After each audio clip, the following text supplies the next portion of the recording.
कैसे हैं प्यारे बच्चों आप लोग। तो आज हम लोग पढ़ने वाले हैं बिहार के पिछड़ेपन के कारण के बारे में, साथ ही बिहार को हम कैसे डेवलप कर सकते हैं इसके भी बारे में। तो आइए अब सीधे हम लोग बोर्ड पे चलते हैं। तो देखिए बच्चों, बिहार के पिछड़ेपन का कारण जो है सबसे पहला है वो है तेजी से बढ़ती हुई जनसंख्या। तो बच्चों देखिए कि 2000 ईस्वी में जो है 2000 ईस्वी में बिहार की जनसंख्या थी, वह थी 8 करोड़ के आसपास। कितनी? 8 करोड़ के आसपास। और वही जनसंख्या कब? तो 2025 में बढ़कर हो जाती है 13.5 करोड़ के आसपास। तो बताइए, जब जनसंख्या में इतनी अधिक वृद्धि होगी तो क्या बताइए उस राज्य का विकास हो पाएगा? बिल्कुल भी नहीं हो पाएगा। क्यों नहीं हो पाएगा? क्योंकि हर चीज लिमिटेड होती है। मान के चलिए कि अगर कोई आज सरकारी ऑफिस है तो वहां तो रोज नए कर्मचारी की जरूरत नहीं होती है। अब कोई अगर एक कर्मचारी आज नियुक्त हुआ है तो वह क्या करेगा? 20 साल 30 साल 40 साल नौकरी करेगा तभी तो बाहर निकलेगा। लेकिन यहां पर आप देखिए, मात्र यहां 25 साल के गैप में देखिए कि यहां पर कितना बहुत ज्यादा जनसंख्या का बढ़ोतरी हो रहा है। लेकिन क्या इतना फास्ट तरीके से बिहार में नौकरी जनरेट हो रहा है? तो नहीं हो रहा है। और ये पॉसिबल भी नहीं है कि इतना अधिक सरकार रोजगार दे पाए। सबसे पहला कारण क्या है? तेजी से बढ़ती हुई जनसंख्या। अब जब जनसंख्या तेजी से बढ़ रही है तो उससे क्या आ रही है? बेरोजगारी आ रही है। और बेरोजगारी जितनी अधिक बढ़ेगी तो बेरोजगारी ही बेरोजगारी को जन्म देती है। तो ठीक है बच्चों, हम लोग समझ गए पहला कारण क्या था। तो पहला कारण था तेजी से बढ़ती हुई जनसंख्या, बिहार के पिछड़ेपन का। उसके बाद सेकंड आते हम लोग आधारिक संरचना का अभाव। अब ये आधारिक संरचना हम लोग पिछले क्लास में देखे थे कि ये वैसा संरचना होता है जिसके बिना कि किसी भी देश या राज्य का विकास संभव नहीं हो। तो आधारिक संरचना में क्या हो गया? जैसे सड़क, अभी भी आप लोग देखते होंगे कि बहुत सारी ऐसे एरिया की सड़कें हैं बिहार में जो क्या है? डेवलप नहीं है। या बहुत जगह क्या है? स्ट्रीट लाइट नहीं लगी हुई है, जिसके कारण क्या होता है? रात में अच्छे से व्यापार नहीं हो पाता है, लूटपाट की घटनाएं होती हैं। ये सभी क्यों हो रही है? क्योंकि बिहार में आधारिक संरचना का अभाव है। अर्थात यहां पर क्या है? यहां पर उद्योग नहीं है, ना ही उद्योग है, ना अच्छी सड़कें हैं। वैसे अभी इधर जो है वह सड़कों का विकास हुआ है, लेकिन बहुत अच्छे लेवल पे सड़कों का विकास नहीं हुआ है। तो ये क्या है? ना उद्योग है, ना अच्छी सड़कें हैं, ना लाइट की प्रॉपर व्यवस्था है। तो बताइए, ये सब ही क्या कहलाती है? आधारिक संरचना कहलाती है। और जब यही सब चीजें नहीं रहेगी तो क्या बताइए उस राज्य का विकास कभी हो पाएगा? तो इसीलिए दूसरा सबसे इंपॉर्टेंट कारण क्या है? आधारिक संरचना का अभाव। अब आइए तीसरे कारण पे चलते हैं। तीसरा कारण है कृषि पर निर्भरता। अर्थात आप लोगों को पता होगा कि बिहार के अक्सर व्यक्ति क्या है? कृषि में इन्वॉल्व है, किसान है। लेकिन कृषि भी वो आधुनिक तरीके से नहीं कर पा रहे क्योंकि उसके पास उतना पैसा नहीं है। तो अगर पैसा नहीं होगा तो क्या वो ज्यादा भूमि पर खेती कर पाएंगे? तो नहीं कर पाएंगे। और जब ज्यादा भूमि पर नहीं खेती कर पाएंगे तो 1 बीघा 2 बीघा से बस पेट भात चल जाता है, इससे ज्यादा कुछ हो नहीं पाता है। तो इसीलिए क्या है कि बिहार में जो खेती है वह क्या कर रही है? लोगों को कहीं ना कहीं गरीब बनाने का काम कर रही है, क्योंकि लोगों के पास इतना पैसा ही नहीं है कि वह क्या कर सके? खेती में आधुनिकीकरण कर सके। इसीलिए तीसरा सबसे मेन रीजन क्या है? कृषि पर निर्भरता। और क्या होती है बच्चों कि अगर बेमौसम बरसात हो जाती है तो उससे भी क्या होता है? फसल का बहुत ज्यादा नुकसान होता है। और जब एक सीजन का फसल का नुकसान हो जाता है तो किसान किस चीज में चले जाते हैं? तो किसान कर्जे में चले जाते हैं। और जब एक बार किसान कर्जे में चला गया तो उसका इंटरेस्ट देते देते क्या होता है? जीवन बीत जाता है। क्या होता है कृषि पर निर्भरता? बेमौसम बरसात के कारण क्या होती है? बेमौसम अगर बरसात होगी तो उससे क्या होगा? तो उससे क्या होगा? फसल नष्ट हो जाएगी। क्या होगा? फसल नष्ट होगी। और इससे क्या है? फसल जब नष्ट होगी तो क्या होगा? किसान धीरे धीरे कर्जे में जाना स्टार्ट हो जाएंगे। तो आइए चौथा इंपॉर्टेंट पॉइंट समझते हैं। तो चौथा इंपॉर्टेंट पॉइंट है बाढ़ और सूखा से प्रभावित। तो बच्चों आइए एक मैप के मदद से हम लोग क्या समझते हैं कि बिहार के किस जिले में बाढ़ आता है और किस जिले में बाढ़ नहीं आता, अर्थात सूखा पड़ता है। तो देखिए बच्चे, ये क्या है? ये एक मान के चलते हैं ये बिहार का मैप है। वैसे एक्यूरेट तो नहीं बना है, लेकिन ये क्या है? मान के चलते हैं कि यह बिहार है। अब इसको हम क्या करते हैं? दिशा के हिसाब से 4 भाग में बांट देते हैं। इधर आ जाएगा पूर्व साइड, ये हो जाएगा पश्चिम, ये ऊपर हो जाएगा उत्तर, नीचे हो जाएगा दक्षिण। तो देखिए बच्चों, बाढ़ से जो प्रभावित इलाके हैं वो ये इलाके हैं। इस इलाके में क्या आती है? बहुत अधिक बाढ़ आती है। अर्थात पूर्वोत्तर का जो जिला है, कौन सा जिला? पूर्वोत्तर का जो भी जिला है यहां पर ज्यादा बाढ़ आने की संभावना रहती है। लेकिन यहां पे देखिए जो दक्षिण पश्चिम के इलाके हैं, कौन से? दक्षिण पश्चिम के जो इलाके हैं यहां पर बाढ़ नहीं बल्कि बहुत खतरनाक सूखा पड़ता है। तो बिहार राज्य जो है बच्चे, वो क्या होता है कि बाढ़ को भी झेलते हैं, साथ ही साथ सुखाड़ को भी झेलते हैं। तो यहां दोनों आपदाएं आपको देखने के लिए मिल जाएगी एक ही राज्य में। तो ये भी क्या है, बिहार के विकास में बहुत बड़ी बाधा है। मान के चलिए क्या हो रहा था कि एक पुलिये का निर्माण हो रहा था, और उस समय क्या होता है, उसी सीजन में बाढ़ आ जाती है। और बाढ़ जब आएगा तो बच्चों वो क्या होगा कि जो आधा पुलिया बना हुआ है वह भी क्या होता है, नष्ट हो जाता है, और पैसा क्या होता है, बर्बाद हो जाता है। तो बताइए ये बिहार के विकास में बाधा हुई कि नहीं हुई? तो ये क्या होता है, बिहार के विकास में बाधा बनती है। वैसे क्या होता है, मान के चलिए फसल लगा हुआ है खेत में और बाढ़ आ गया, तो बताइए क्या फसल रहेगा?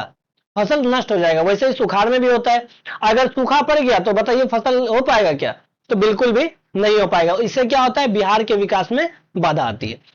तो चौथा क्या था कारण कि बाढ़ और सूखे से प्रभावित है। कौन सा राज्य? बिहार राज्य। इसके बाद पांचवा और सबसे लास्ट पॉइंट जो है वो है गरीबी।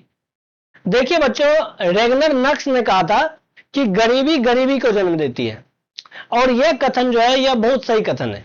क्योंकि मान के चलिए उदाहरण के लिए एक गरीब व्यक्ति है, उसका आय है 5,000 रुपए। कितना है? 5,000 रुपए है। उसके घर में 6 आदमी खाने वाले हैं। कितने आदमी हैं?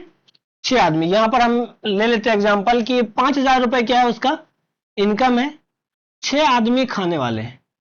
तो बच्चों अगर कोई कितना भी एवरेज खाएगा तो वो खाएगा कम से कम तो एक महीने में 800 रुपए। ये सबसे कम बोल रहे हैं कि अगर कोई क्या करे कि खाने में मेनू में अपने चेंजिंग नहीं करे, वो भी पूरा भरपेट ना खाए, तो कम से कम तो गांव में 800 रुपए खर्च होगा ही होगा। अब बताइए अगर 6 आदमी है तो 4800 रुपए तो इसका खर्च हो जा रहा है खाने में ही। उसके बाद जब खाना प्रॉपर नहीं मिलेगा, सारे न्यूट्रिशन नहीं मिलेंगे, तो फिर क्या होगा, वहां पे बीमारी भी आएगी। तो बताइए बच्चों, अगर बीमारी में भी एवरेज मान लेते हैं 6 आदमी में 1000 रुपए मंथली का खर्च होता है, तो ये खर्च 5800 रुपए पहुंच जाता है। और उसकी इनकम कितनी है? 500 रुपए। तो बताइए अब उसको 800 रुपए कर्ज लेना पड़ेगा, और ये कर्ज उसको बैंक से कम रेट पर तो मिलेगा नहीं, वो किसी साहूकार या महाजन के पास जाएंगे और उससे क्या होगा कि हाई इंटरेस्ट रेट पर ब्याज ले लेंगे। तो बताइए उस ब्याज को चुकाते चुकाते उसका जीवन क्या होगा, धीरे धीरे समाप्त हो जाएगा। और मान के चलिए ये जो बच्चे हैं, 6 आदमी में कम से कम तो इसके 2 बच्चे होंगे, 2 बच्चे हैं। बताइए इतना इनकम में क्या ये 2 बच्चे अच्छी शिक्षा ले पाएंगे? तो ये जो 2 बच्चे हैं ये कभी भी अच्छी शिक्षा नहीं ले पाएंगे। और जब बच्चे शिक्षित नहीं होंगे तो वो फिर से क्या होगा कि फिर से इसी ट्रैप में फंस जाएंगे, और फिर से वो क्या करेंगे, इसी साइकिल को दोहराएंगे, अर्थात मजदूरी करेंगे, और फिर क्या होगा कि वो भी 5,000 रुपए का इनकम बनाएंगे, और फिर 5800 रुपए खर्च करके वो भी धीरे धीरे क्या होगा, धीरे धीरे कर्ज में जाने लगेंगे। तो बच्चों वही होता है कि गरीबी जो है वह क्या करती है, गरीबी को जन्म देती है। लेकिन अभी सरकार जैसे योजना चला रही है कि आप बच्चों को क्या करिए कि निःशुल्क जो है वो 8वीं क्लास तक पढ़ाइए। इससे क्या होता है कि जो गरीब बच्चे हैं, अगर स्कूल में वैसी अच्छी शिक्षा मिलने लगे तो बच्चे को बताइए क्या किसी बड़े स्कूल में जाने की जरूरत होगा? नहीं होगा। तो इसीलिए क्या है कि सरकारी स्कूल के जो शिक्षक है वो भी इतना ध्यान रखे कि यहाँ जो सरकारी स्कूल में पढ़ने आ रहे हैं वे सारे गरीब के ही बच्चे हैं। उसमें से कोई ऐसा लाखपति या करोड़पति का बच्चा सरकारी स्कूल पढ़ने नहीं जाता है, ये सभी को पता है। वो या तो कहां जाएगा, किसी बड़े शहर जाएगा, पटना जाएगा, दिल्ली जाएगा, या किसी विदेश में पढ़ेगा, वो सरकारी स्कूल में तो पढ़ने नहीं जाएगा। इसीलिए शिक्षकों को चाहिए कि वो ध्यान से पढ़ाएं कि यहाँ पे गरीब के बच्चे आ रहे हैं, अगर हम इसको अच्छा शिक्षा देते हैं तो फिर क्या होगा, ये जो इस गरीबी का साइकिल है जिसमें वो फंसता चला जा रहा है, इससे वो क्या होगा, इससे वह मुक्त हो जाएगा। तो मेनली बच्चों यहां पे देखिए कि ये 5 चीजें क्या है, तो ये 5 जो कारण है, तेजी से बढ़ती हुई जनसंख्या, आधारिक संरचना का अभाव, कृषि पर निर्भरता, बाढ़ और सूखा से प्रभावित, और गरीबी, ये क्या है, ये कहीं ना कहीं बिहार को पीछे की ओर धकेल रहा है। लेकिन इसका कुछ निवारण भी होगा। तो इससे हम लोग आगे कैसे निकल सकते हैं, आइए देखते हैं। तो सबसे पहले तो जनसंख्या पर नियंत्रण। बिहार में सरकार को चाहिए कि परिवार नियोजन, तो देखिए बच्चों जो परिवार नियोजन के अंतर्गत कार्यक्रम चला जाता है उसमें क्या होता है, उसमें बताया जाता है कि बच्चे 2 ही अच्छे। कितने बच्चे? बच्चे 2 ही अच्छे, या हम 2 हमारे 2 के नारे जो लगाए जाते हैं, ये किसके अंतर्गत लगाए जाते हैं, ये लगाए जाते हैं परिवार नियोजन। परिवार नियोजन में क्या होता है, हम 2 हमारे 2 का कॉन्सेप्ट चलता है। अगर बिहार में ये शिक्षा आम हो जाए तो फिर क्या होगा, यहां जनसंख्या पर नियंत्रण होगा, और बिहार के पास जितनी रिसोर्स है उसका क्या होगा, यहां के जो बिहारी हैं वो क्या होगा, उसको अच्छे से यूटिलाइज कर पाएंगे। तो आइए सेकेंड प्रॉब्लम को दूर करते हैं, आधारिक संरचना का विकास। इसको दूर करने के लिए क्या करना पड़ेगा, अभी तक में आप लोगों का दिमाग इतना विकसित हो गया होगा कि आधारिक संरचना होती क्या है। तो इसको दूर करने के लिए क्या बनाना पड़ेगा, तो नए सड़क बनाने पड़ेंगे, है कि नहीं, नए सड़क बनाने पड़ेंगे, हॉस्पिटल बनाने पड़ेंगे, ऐसे बहुत सारी चीजें क्या होगी हमको लगानी पड़ेंगी। इससे क्या होगा, आधारिक संरचना का विकास होगा। और बिहार में जो यातायात है वो क्या होगा, स्पीड होगा। अर्थात मान के चलिए कि अगर हम यहां पे हैं और हमको यहां पे जाना है, तो अगर रोड अच्छा रहेगा तो फिर क्या होगा, हम बहुत फास्टली आपस में जो है कम्युनिकेशन कर पाएंगे यातायात के माध्यम से। इससे क्या होगा, इससे बिहार में जो अंदर के व्यापार की स्थिति है वो भी सुधरेगी, और बाहरी व्यापारी भी जो है, जो हमारे पड़ोसी हैं, जैसे झारखंड के हो गए, पश्चिम बंगाल के हो गए, या नेपाल के व्यापारी हो गए, या उत्तर प्रदेश के व्यापारी हो गए, तो ये सभी क्या होगा कि ये सभी बिहार आकर आसानी से व्यापार कर सकेंगे। आइए अब तीसरे हम लोग स्टेज पे चलते हैं। तीसरा क्या है, उद्योगों का विकास। जब बच्चों देखिए बिहार में जब उद्योग लगेंगे तो उससे क्या होगा, नए नए रोजगार बनेंगे। जब कोई बच्चे एक उद्योग लगता है तो उससे बहुत सारे लोगों को क्या होता है, रोजगार मिलता है, प्रत्यक्ष और अप्रत्यक्ष दोनों रूपों से। जैसे प्रत्यक्ष रूप तो ये हो गया, मान के चले उद्योग में जो लेबर काम करेंगे, उद्योग में जो मजदूर लगेंगे, चाहे वो मजदूर मैनेजर हो या दिहाड़ी पर काम करने वाला हो, उसको क्या होगा, रोजगार मिलेगा। ये तो हो गया प्रत्यक्ष तरीका। लेकिन अप्रत्यक्ष तरीका क्या हो गया, मान के चलिए कहीं पर क्या हुआ कि एक फैक्ट्री लगता है, क्या हुआ, कहीं पर फैक्ट्री लगा, तो इसके आसपास क्या होगा, दुकान खुलना स्टार्ट होगा। और वो दुकान कुछ का भी हो सकता है, जैसे कि खाने का भी दुकान हो सकता है, किराना स्टोर हो सकता है। तो इससे क्या होगा, आसपास के जो लोग हैं, जो इधर उधर के लोग हैं, इसका भी क्या होगा, विकास होगा। तो ये कौन सा तरीका हो गया, ये विकास का अप्रत्यक्ष तरीका है। अर्थात ये सीधे कंपनी में जाके काम नहीं कर रहा है, लेकिन कंपनी के द्वारा इसको क्या हो रहा है, इसको रोजगार मिलेगा। यहां बगल में, यहां जो मजदूर काम कर रहे हैं, जो बाहरी मजदूर होंगे, उसके लिए यहां पे होटल की सुविधा हो सकती है। तो ये क्या हो गया, ये अप्रत्यक्ष तरीके से विकास हो गया। और प्रत्यक्ष तरीके तो आप लोग समझ ही गए कि वहां पे क्या होगा, जो मजदूर लगेंगे तो वो बिहार के, वहां के लोकल के ही लोग लगेंगे।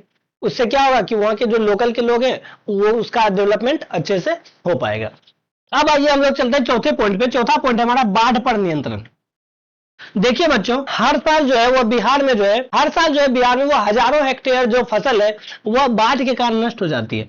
तो अगर यही फसल हमारे पास बचेगी तो फिर क्या होगा, इससे बिहार का विकास होगा। इसके यहाँ के जो किसान है वो क्या करेंगे, डेवलप कर पाएंगे। और जहां पर सूखा पड़ता है, मान के चलिए कि ये एरिया क्या है, इस एरिया में बाढ़ आता है, तो यहां पर कुछ ऐसा किया जाए कि यहां पर पुलिया बना करके इसके पानी को किधर दे दिया जाए, इसके पानी को सूखे इलाके में दे दिया जाए। तो फिर क्या होगा, ये भी बच गया और ये भी बच गया। तो इससे क्या होगा, बाढ़ पर नियंत्रण से भी बिहार का विकास बहुत स्पीड में हो सकता है। उसके बाद आइए पांचवें पॉइंट पे। पांचवें पॉइंट है गरीबी दूर करना। तो अब बताइए सरकार गरीबी दूर कैसे करेगी। तो सरकार गरीबी दूर ऐसे कर सकती है कि यहाँ के जो लोग हैं उसमें जागरूकता लाएगी कि केवल मजदूरी ही नहीं है, जो सरकारी लोन होते हैं उसके बारे में जागरूकता देंगी सरकार कि आप सरकारी लोन बहुत कम प्राइस पे आप उसको लेकर क्या कर सकते हैं, अपना छोटा मोटा धंधा स्टार्ट कर सकते हैं, चाहे वो धंधा कटोरी बनाने का ही क्यों ना हो। तो इससे क्या होगा कि जो गरीब थे वो क्या करेंगे कि लोन लेके, सरकारी लोन जो बहुत कम ब्याज पर मिलता है, उसको लेके क्या कर सकेंगे, व्यापार को कर सकेंगे। और जब ये एक बार व्यापार में आ जाएंगे और जब इसको फायदा होना स्टार्ट हो जाएगा, तो बताइए क्या इसका कोई जनरेशन गरीब रहेगा, इसका कोई भी जनरेशन नहीं गरीब रहेगा, क्योंकि धीरे धीरे इसके पास क्या आने लगेगा, पैसा आने लगेगा। और जब पैसा आता है तो पैसा ही पैसा को बनाता है। ठीक है बच्चों, तो ये 5 चीजें हैं जो क्या कर सकती है, बिहार के पिछड़ेपन को दूर कर सकते। तो उम्मीद है बच्चों कि आप लोगों को ये जो दोनों पांचों पॉइंट है ये समझ में आ गए होंगे। तो मिलते हैं किसी नेक्स्ट लेक्चर में किसी नए टॉपिक के साथ। तब तक के लिए बाय बाय, टेक केयर।